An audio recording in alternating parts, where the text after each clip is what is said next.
अचानक मंदिर से पुजारी निकल करके आया और पुजारी से और नौजवान से कहने लगा, क्या तुम्हें भी भगवान के दर्शन करने हैं?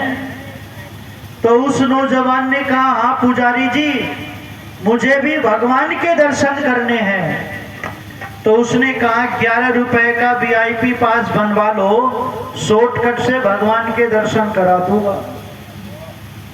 अब इस नौजवान ने पुजारी की ओर देखा और देख करके कहने लगा, पुजारी जी 501 रुपए का तो रहने दो, वो 11 रुपए का तो रहने दो, 501 रुपए का VIP पास आप मेरा बना दो, पर अपने भगवान से ये कहो कि मुझसे मंदिर से बाहर आकर के मिल ले।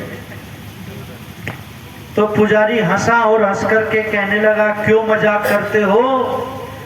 भला भगवान भी मंदिर से बाहर आते होंगे। तो इसने कहा, देख लो पुजारी जी, 501 रुपए का सवाल है, अपने भगवान से ये कहो कि मुझसे मेरे घर आकर के मिल ले। तो पुजारी को गुस्सा आ गया और गुस्से में भर करके बोला, तुमने भगवान को समझ क्या रखा है? तो उस नौजवान ने भी बड़ी विनम्रता से कहा, पुजारी जी आज मैं भी तुमसे यही जानना चाहता हूं कि तुमने भगवान को समझ क्या रखा है, भगवान को समझ क्या रखा है। हम लोगों ने भगवान को अनावश्यक समझ लिया, बेचारा समझ लिया हमने भगवान को। हम ये सोचते हैं कि प्रसाद चढ़ा देंगे तो हमने भगवान पर बहुत बड़ा एहसान कर दिया।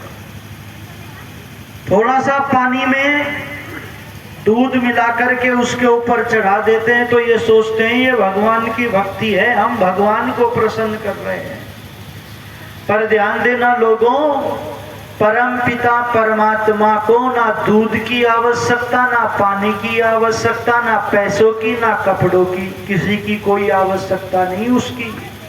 क्योंकि वेद में कहा गया, अकामो धीरा स्वयंभू रसेन तृप्ता, वो परम पिता परमात्मा कामना रहित है पर कामनाओं को पूर्ण करने वाला है। कामनाएं पूर्ण होवे यज्ञ से नर नारी की।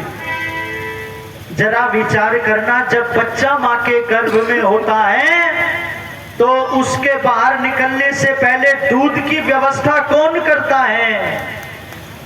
परम पिता परमात्मा करता है।